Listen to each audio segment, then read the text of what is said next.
The biting wind was her only companion as Sarah packed down the last shovelful of earth.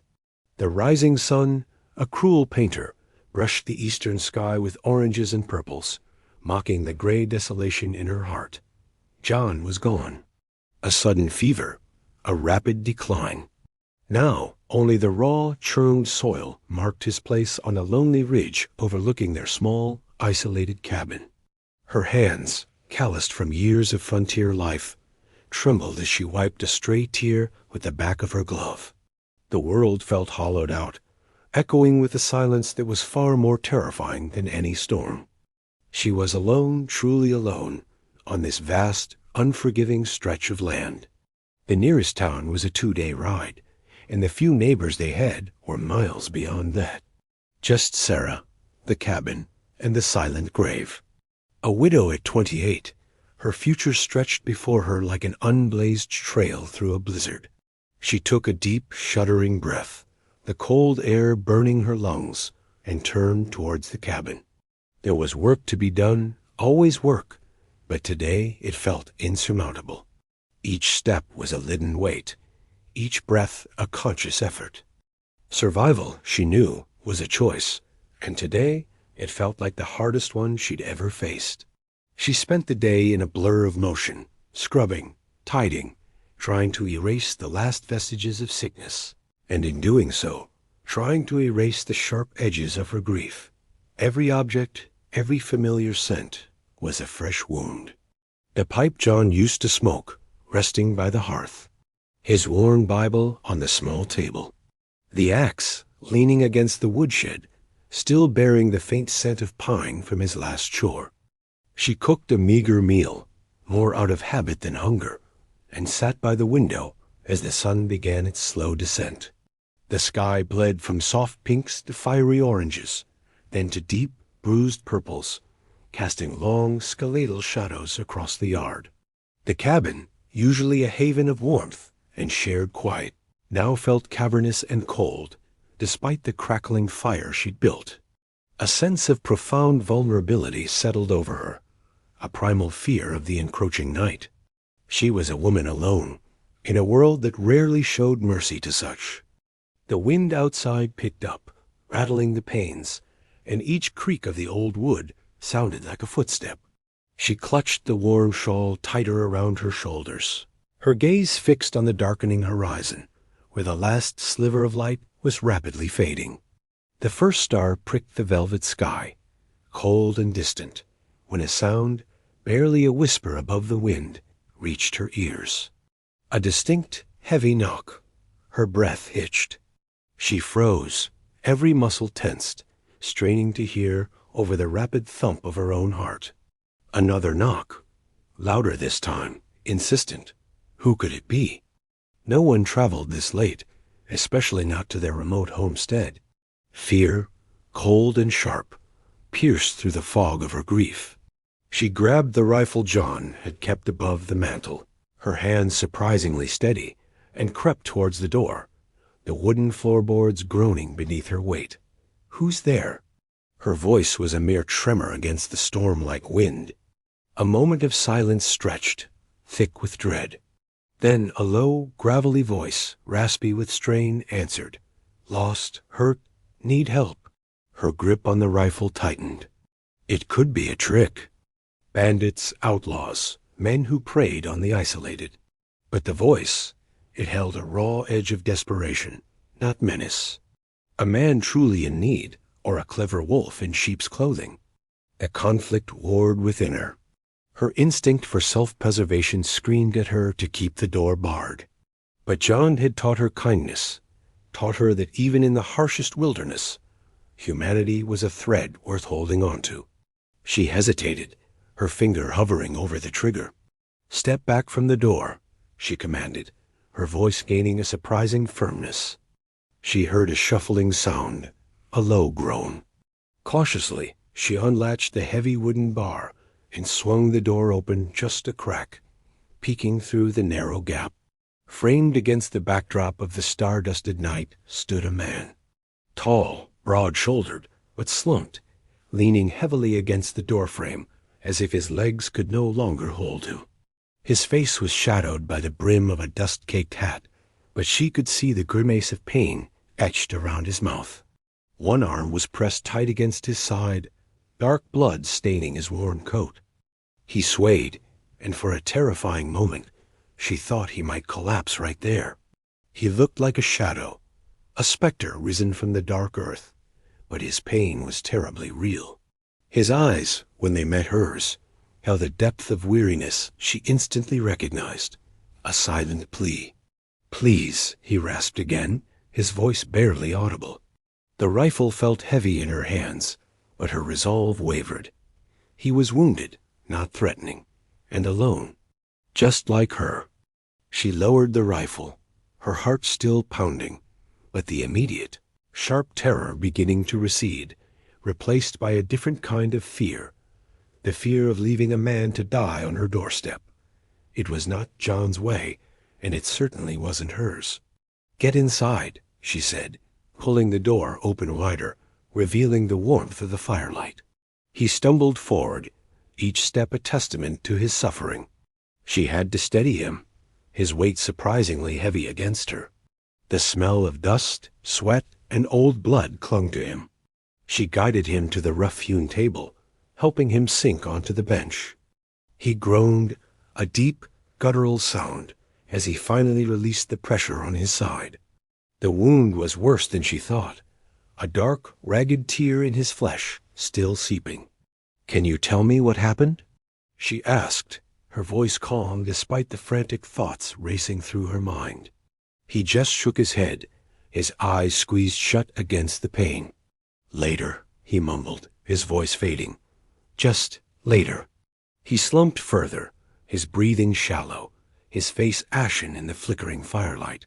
Sarah knew then that later might never come if she didn't act fast. She moved with a quiet efficiency born of years in a land where help was miles away. First, she stoked the fire, its warmth a small comfort against the chilling situation. Then she retrieved her medical kit, a small leather satchel filled with salves, bandages, and a needle and thread John had taught her to use for mending clothes and, occasionally, deep cuts. She poured water into a basin and heated it over the flames. As she worked, she studied the man. He was tall, his frame lean and muscled even beneath the layers of his coat. His face, now clearer in the firelight, was rugged, weathered, with a strong jawline and a faint scar above one eyebrow. Not handsome in a conventional way, but striking, with a quiet strength etched into his features. He felt familiar, somehow, though she knew she had never seen him before. He stirred as she gently began to cut away the blood-soaked fabric of his shirt. A low groan escaped his lips, his eyes fluttering open. They were a startling pale blue, clear and intense, even clouded with pain. He watched her, a wary intelligence in their depths, but offered no resistance. "It's deep," she murmured, more to herself than to him, as the full extent of the wound was revealed. A bullet wound, she suspected, though she didn't voice the thought. She cleaned it meticulously, the warm water and a bit of whiskey for antiseptic, causing him to flinch and hiss through clenched teeth. His hand instinctively reached out, not to stop her, but to grip the edge of the table, his knuckles white. "Hold still," she instructed, her voice soft but firm. "I need to close it." He nodded, his gaze fixed on her face, a flicker of something unreadable in his pale eyes. Trust, perhaps, or simply the desperate resignation of a man at his limit. The needle gleamed in the firelight as she began to stitch the ragged edges of the wound together. Each stitch was slow, deliberate, her brow furrowed in concentration. She felt his muscles tense under her touch, heard his shallow breaths, but he remained silent, a testament to his endurance. It was a long, painstaking process. When she finally tied off the last knot, she felt a profound weariness settle into her own bones. She bandaged him tightly, securing the dressing with strips of clean linen. "You'll need rest," she said, her voice hoarse. "And food, when you can keep it down." He simply nodded, his eyes closing. a deep tremor running through his body. He was drifting in and out of consciousness, his strength fading fast. She knew he couldn't stay on the hard bench. He needed a proper bed. Her gaze fell to the small, humble bedroom, the one she had shared with John, now painfully empty. The thought of another man in that space, especially so soon after John's burial, sent a fresh wave of grief and unease through her. But where else? The cabin only had one bedroom. The alternative was the cold, hard floor by the fire, and he was too weak for that.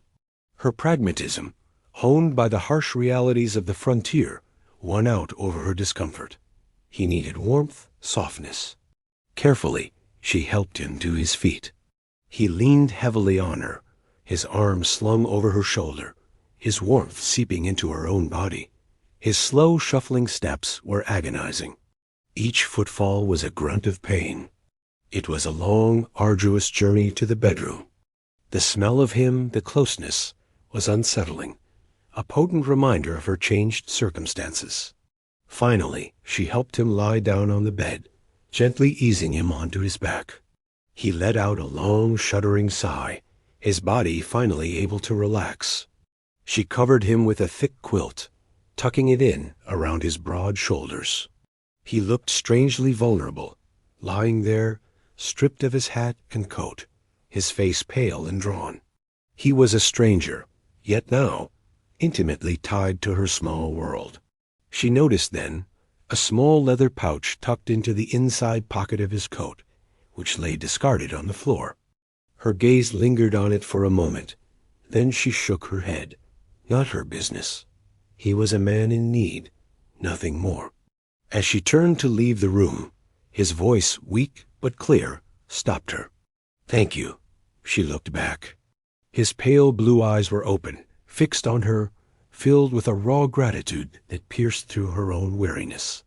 It was a simple phrase, but it held the weight of a life saved. She simply nodded, a tight knot in her throat, and quietly closed the bedroom door, leaving him to the silence and the darkness, and herself to the quiet, empty main room, the fire her only company. The night was long. Sarah sat by the dying embers of the fire, the rifle resting across her lap. Every creak of the cabin, every gust of wind made her jump. Sleep was an impossible luxury. Her mind raced, replaying the day's events. Burying John, then finding a wounded stranger on her doorstep. It felt like a cruel twist of fate, a test of her already strained endurance. Who was he? What kind of trouble was he in? A bullet wound spoke of danger, of violence, and she had enough of that in her life. But watching him, vulnerable and helpless, she couldn't bring herself to regret her decision. It was the right thing to do. She glanced towards the closed bedroom door. He was in her home, in John's bed. The thought was still jarring, a stark intrusion on her grief. Yet also, strangely, a small spark of something else, a connection, however tenuous, to another living soul. The profound loneliness she'd felt since John's death seemed to recede, if only a fraction, with the knowledge that she wasn't entirely alone in the cabin. The night slowly gave way to the first hints of dawn, painting the sky with soft, muted grays. She rose stiffly as the first light filtered through the window, her body aching from the sleepless night. The fire was just embers. She quietly rebuilt it, the familiar ritual a small comfort. Then she prepared a simple breakfast, coffee and some day-old bread she warmed by the flames. She debated whether to check on him or to wait. Hesitantly, she approached the bedroom door and gently pushed it open. He was awake, his pale blue eyes following her as she entered. He looked a little stronger, less ashen, though still deeply exhausted. The quilt was pushed back slightly, revealing the bandages. "How are you feeling?" she asked, her voice softer than she intended. "Better," he rasped, a faint tremor in his voice. Still weak. He tried to push himself up, but a wince of pain stopped him. "Don't push it," she cautioned. "You lost a lot of blood. You need to stay down." She brought him the coffee and a piece of warmed bread. He took it gratefully, his hand trembling slightly as he reached for the mug. He drank deeply, the warmth seeming to bring a little color back to his face. "My name's Sarah?" she said, watching him. He met her gaze, his expression unreadable. "Caleb," he replied, his voice still low, but clearer now. "Caleb Thorne." He ate the bread slowly, deliberately, as if savoring each bite. The silence stretched between them, not entirely uncomfortable, but thick with unspoken questions. He seemed to be weighing his words, considering what to reveal. "Thank you, Sarah," he said again, looking directly into her eyes, "for everything." She simply nodded. "It's what anyone would do." He gave a faint, wry smile. "Not everyone." His gaze drifted towards the window, then back to her. "I heard about your husband." Her breath caught. "How?" she asked, a sudden sharpness in her voice. He hesitated. "Passed by a few days ago. Saw his wagon. Knew he was ill. The grave." It was clear. A wave of fresh grief washed over her, but also a strange sense of being seen, understood by this stranger. He didn't offer platitudes, just quiet acknowledgement. "Who shot you, Caleb?" she asked, deciding to press the issue. He looked away, his jaw tightening. "Doesn't matter now." "It matters if they're still out there," she countered, her voice firm. "This isn't a safe place for a man with enemies." He sighed, a weary sound. "They're gone. They got what they wanted." Her gaze narrowed. "And what was that?" He met her eyes again, a flicker of something haunted in their depths. "Gold, land, what men usually want." He paused, then added, his voice low, "I was in the wrong place, at the wrong time. Tried to help someone who couldn't help themselves." His words hung in the air, hinting at a larger, untold story, a past filled with conflict, and perhaps a deep sense of injustice. Sarah didn't press further, sensing the wall he'd put up. It was enough to know he wasn't a bandit himself, merely a victim, perhaps, of the harsh realities of the frontier. The truth, she knew, would come in its own time, or not at all. For now, he was simply a wounded man in her care. Days bled into a week. Caleb healed slowly, his strength returning by degrees. Sarah moved around him with a quiet grace, tending to his wound, preparing meals, and continuing her daily chores. He observed her, always observant, rarely speaking, but his gaze followed her every movement. She found herself growing accustomed to his quiet presence, to the faint scent of wood smoke and leather that clung to him. He never asked for anything, always waited for her to offer, and his gratitude was expressed in small, subtle ways. A shared glance, a nod of thanks, a careful positioning of himself to be out of her way. One afternoon, as she was struggling to split a particularly stubborn log, he surprised her. "Let me." His voice was still a little weak, but resolute. He took the axe from her, his movements stiff but practiced. With a grunt, he brought the blade down, splitting the log cleanly in two. He repeated the action, again and again, until a respectable pile of firewood stood beside the cabin. He refused her help, insisted on doing what he could, a quiet assertion of his regaining strength, and a clear signal of his desire to contribute, not just take. This pattern continued. As he grew stronger, he began to help with small tasks around the homestead, mending a broken fence post, repairing a loose shutter on the cabin window, sharpening tools. He worked with a quiet intensity, his movements economical and precise. He didn't speak much during these times, but his actions spoke volumes. He was a man of integrity, she realized, a man who paid his debts, even those he hadn't asked for. His presence, initially an unsettling intrusion, slowly began to feel comforting. The silence in the cabin, once so heavy with John's absence, now felt different, shared. She found herself occasionally looking for him, for his presence, for the quiet reassurance of his work. One evening, as the sun dipped below the horizon, painting the clouds in fiery hues. She watched him from the porch as he walked back from checking the trap lines. He moved with a quiet power, a part of the landscape, not alien to it. A strange warmth bloomed in her chest, a feeling she hadn't known since John's death. It was not romantic, not yet, but a feeling of profound relief, of not being utterly, hopelessly alone. The frontier was a land of constant threat, and that threat manifested one blustery afternoon. Sarah was in the garden, tending to the late-season vegetables, when she heard the distant thud of hooves. Too many for a lone rider. Too fast for a friendly call. Caleb, who had been mending a saddle on the porch, stiffened, his head snapping up.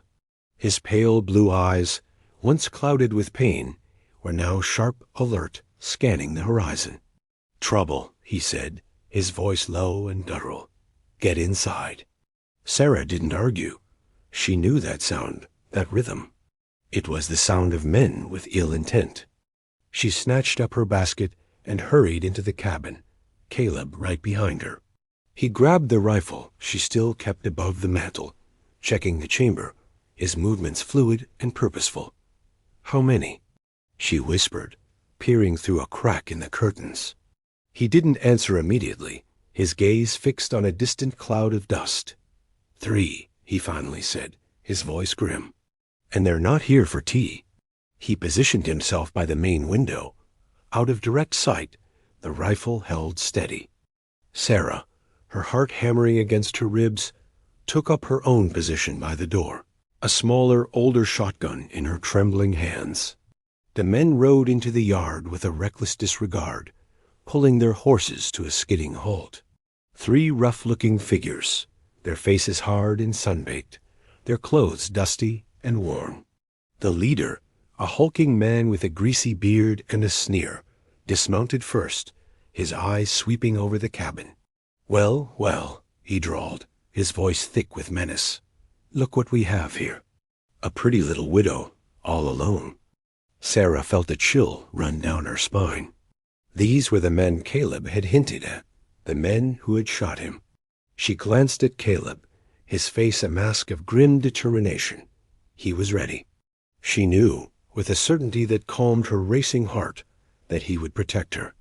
"What do you want?" Sarah called out, her voice surprisingly steady, despite the tremor in her hands. The bearded man chuckled, a harsh, unpleasant sound.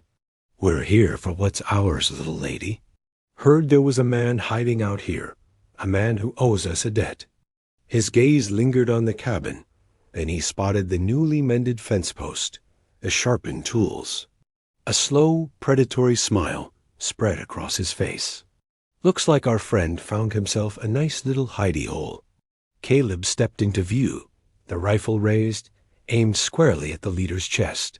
"He's not here," Caleb said, his voice flat, devoid of emotion, yet carrying a dangerous undertone. The leader's smile vanished. "Thorn," he spat, his eyes narrowing.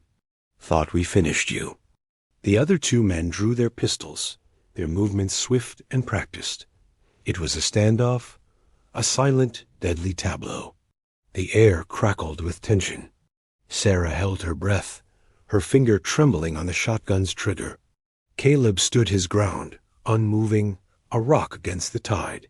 "You want me," Caleb said, his voice ringing with a quiet authority that surprised Sarah. "Leave the woman out of it." The bearded man laughed again, a derisive bark. "Now? Why would we do that? She looks like a mighty fine distraction, and besides, she's harboring a criminal.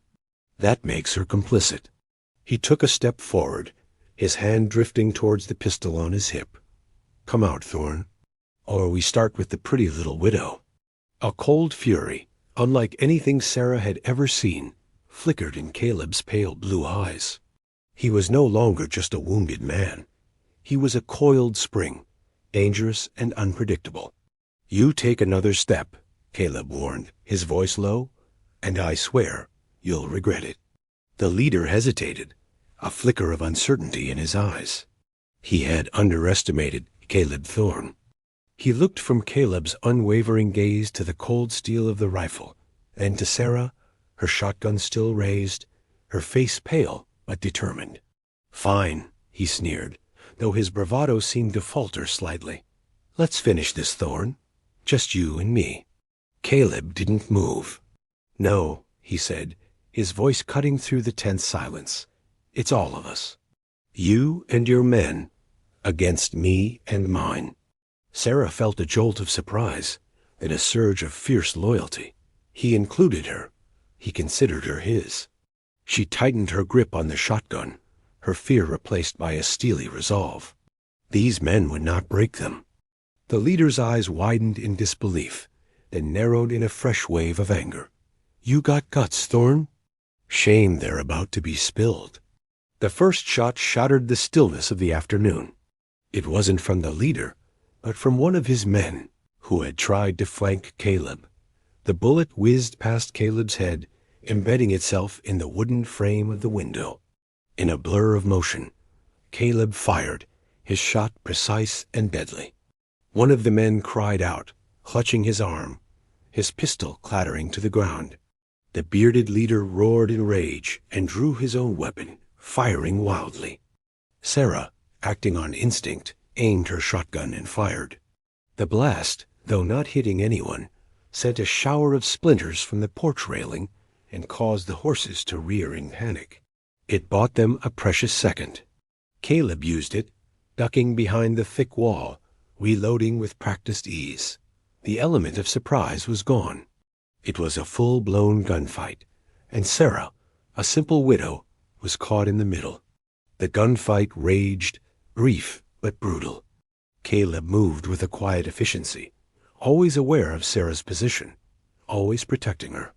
He fired, reloaded, and fired again, each shot deliberate and deadly accurate. The remaining two men, realizing they were up against more than they bargained for, grew increasingly desperate. One made a dash for his horse, only to be brought down by a well-aimed shot from Caleb. The leader, left alone, his face contorted with fury and fear, made one last desperate charge towards the cabin, firing wildly. Sarah saw him coming, a monstrous shadow against the afternoon sun, and she raised her shotgun, her hands surprisingly steady. Just as he lunged, Caleb fired his final shot. The bearded man staggered, a guttural cry escaping his lips, and collapsed in the dust, his pistol skittering away from his lifeless fingers. Silence descended, heavy and profound, broken only by the panting of the horses and the distant call of a hawk. Sarah stood frozen, the shotgun still raised, her eyes wide with shock and adrenaline. The dust settled, revealing the grim tableau. 3 bodies lay still in her yard. Caleb, his face grim, walked out, rifle still in hand, checking each man to ensure the threat was truly over. He returned to her, his pale blue eyes searching hers. "Are you all right?" he asked, his voice rough. She nodded, unable to speak, her throat tight with a mixture of terror and relief. He reached out, his calloused hand gently touching her arm, a gesture of comfort, of reassurance. The touch sent a jolt through her, a warmth spreading through her veins. "It's over," he said, his voice softer now. She looked at the bodies, then back at him. They would have killed us both." He simply nodded, his gaze unwavering. Yes. The grim reality settled in. This stranger, this man she had saved, had in turn saved her. Their lives were intertwined now, bound by blood and shared danger. The silence that followed was different now. Not just relief, but a quiet understanding, a deeper connection forged in the crucible of violence. They spent the rest of the day in a somber haze, burying the 3 men on a remote part of the property, far from John's grave. It was a grim task, silent and heavy. The ground was hard, and their movements were slow, deliberate. As they worked, side by side, Sarah couldn't shake the feeling that their lives had irrevocably changed. The acts of burial, the act of survival, had somehow stripped away the layers of being strangers. They were survivors, partners in a silent, unspoken pact. As dusk approached, painting the western sky with bruised purples and blood oranges. They sat on the porch, watching the last sliver of light disappear. The air was cool, carrying the scent of damp earth and the faint tang of gunpowder. Neither spoke, but the silence was no longer tense or awkward. It was a comfortable quiet, a shared understanding. "You saved my life today, Caleb," she finally said, her voice barely a whisper. He turned his head, his pale blue eyes meeting hers in the fading light. "You saved mine first, Sarah." His voice was low, resonant. He paused, then added, "We're even." Sarah shook her head, a faint, sad smile touching her lips. "I don't think it works like that. Out here, we just owe each other now, to live." He considered her words, then nodded slowly. "Perhaps." His gaze drifted out to the vast, darkening plains, then back to her. "What now?" The question hung in the air, echoing the uncertainty in both their hearts. He was still a stranger, a man with a past that haunted him. She was a widow, left alone in a harsh world. But they had faced death together, and in doing so, had found an unexpected ally in each other. The night deepened, stars began to prick through the growing darkness, and the wind, a lonely lament, whispered across the prairie. The days that followed settled into a rhythm, quiet and steady. Caleb stayed. There was no discussion, no formal agreement. It was simply understood. He continued to help around the homestead, his strength returning fully now. He fixed the barn roof, repaired the broken wagon wheel, and even helped her with the late harvest. His presence was a quiet anchor in her storm-tossed world. The cabin, once so empty and cold, now felt warmer, lived in. They rarely spoke of the gunfight or of John, but the unspoken knowledge of what they had endured together, what she had lost, hung between them, a silent bond. She found herself watching him more often, appreciating the way his muscles flexed as he worked, the intensity in his gaze when he was focused on a task. He was a man of few words, but his actions were eloquent. One evening, as Sarah was tending the fire, Caleb sat opposite her, carving a small wooden bird with a worn knife. The rhythmic scrape of the blade was the only sound in the cabin. He worked with a meticulous concentration, his large hands surprisingly delicate with the wood. "You're good at that," she commented softly. He looked up, a faint, almost shy smile touching his lips. "My father taught me. Said a man always needed something to do with his hands, especially when his mind was troubled." He went back to his carving, the bird slowly taking shape under his skilled touch. Sarah watched him, a warmth spreading through her chest. It was a small glimpse into his past, a rare crack in the wall of his guarded nature. He finished the bird, holding it up for her to see. It was a beautifully rendered sparrow, delicate and lifelike. He then, without a word, reached across and placed it in her hand. A gift, a silent offering. Her fingers closed around the smooth wood, a profound gratitude swelling within her. The winter winds began to blow, ushering in the season of snow and isolation. The world outside turned a pristine white. The landscape transformed into a vast, silent wilderness. Inside the cabin, the fire was a constant companion, its warmth and light a beacon against the encroaching darkness. They spent long hours by the hearth, reading, working on small repairs, or simply existing in comfortable silence. Sarah found herself sharing stories about John, about their life together, not with a sense of grief, but with a quiet acceptance. Caleb listened, his pale blue eyes watchful, understanding. He, in turn, began to share small fragments of his own past, hints of a nomadic life, of injustices witnessed, of solitary journeys. He spoke of mountains and rivers, of the vastness of the plains, of the quiet strength of the land. One bitter, cold evening, as a blizzard raged outside, trapping them entirely within the cabin, Sarah was startled by a sound. Not the wind, but a faint, whimpering cry from outside. She looked at Caleb, her eyes wide with alarm. He, too, had heard it. "Stay here," he said, grabbing his thick coat and hat. "I'll check." Before she could protest, he was out the door, battling against the swirling snow. Sarah paced, her heart in her throat, until he returned, a small, shivering bundle held carefully in his arms. It was a young coyote pup, barely more than a newborn, half frozen and utterly helpless, abandoned in the brutal cold. He brought it inside, laying it gently by the fire. "Poor thing," he murmured, his gruff voice softening as he stroked the pup's matted fur. Sarah knelt beside him, her heart aching for the vulnerable creature.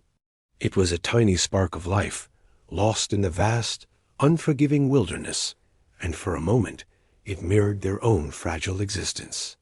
They nursed the coyote pup back to health, feeding it warm milk with an eyedropper, keeping it nestled by the fire.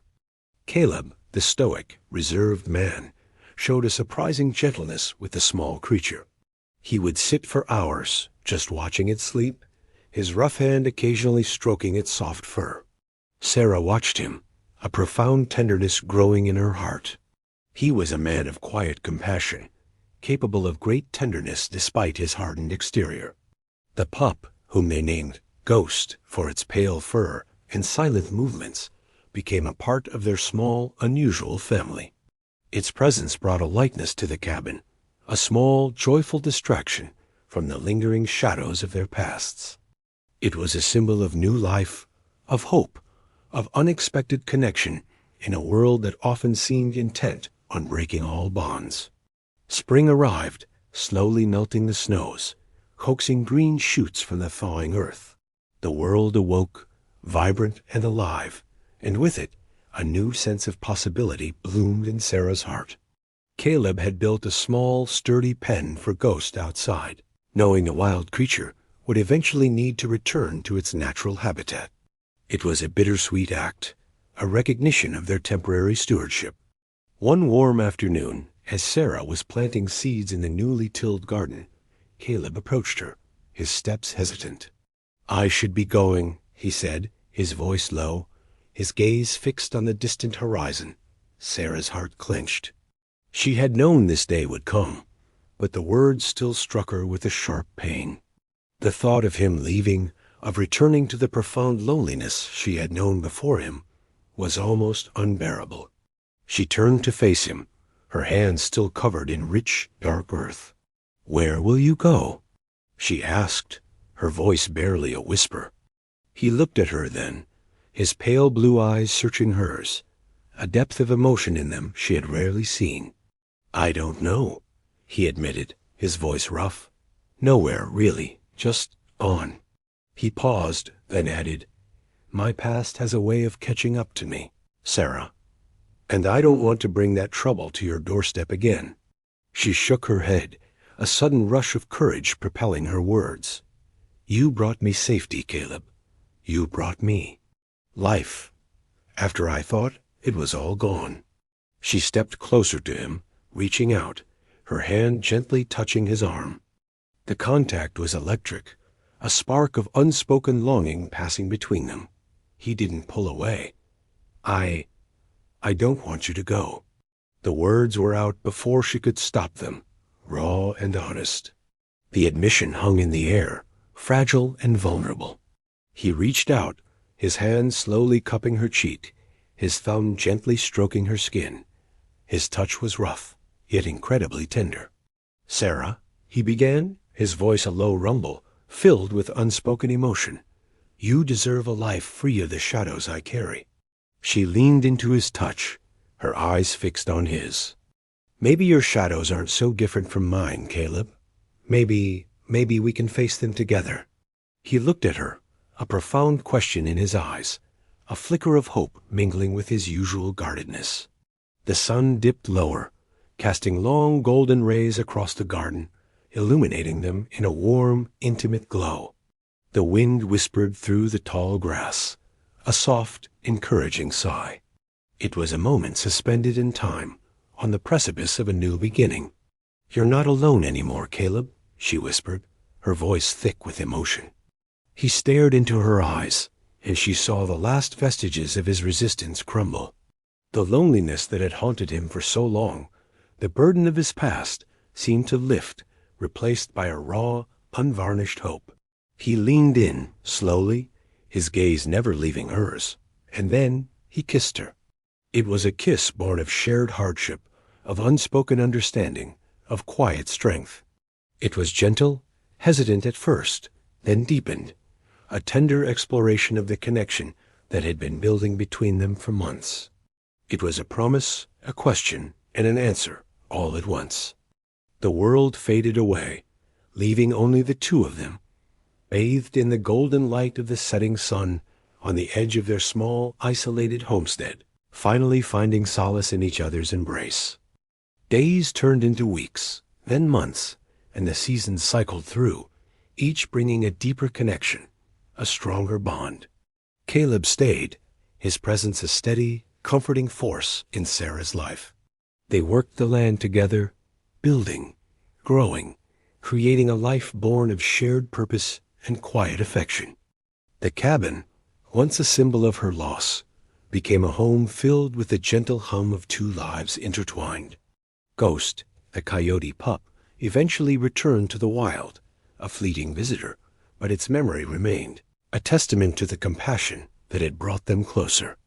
Their romance was a slow burn, built on acts of kindness, on shared silences, on the unspoken language of two souls finding sanctuary in each other after years of solitude. One crisp autumn morning, as the leaves turned to fiery golds and reds, they stood on the ridge overlooking John's grave. The sun, a gentle warmth, touched their faces. Sarah laid a small bouquet of wildflowers on the simple wooden cross. Caleb stood beside her, his hand gently resting on her shoulder. The grief for John was still there, a soft ache, but it was now tempered by gratitude, by the quiet joy of a new life unfolding. She looked up at Caleb, a smile, genuine and radiant, gracing her lips. He smiled back, a rare, open expression that transformed his rugged face. The future was still uncertain, the frontier still harsh, but they would face it together. Hand in hand, they turned from the grave, walking back towards the cabin, towards their shared life, the warmth of the rising sun illuminating their path. The vast, empty plains stretched before them, no longer a symbol of loneliness, but of endless possibility, a canvas for their evolving story.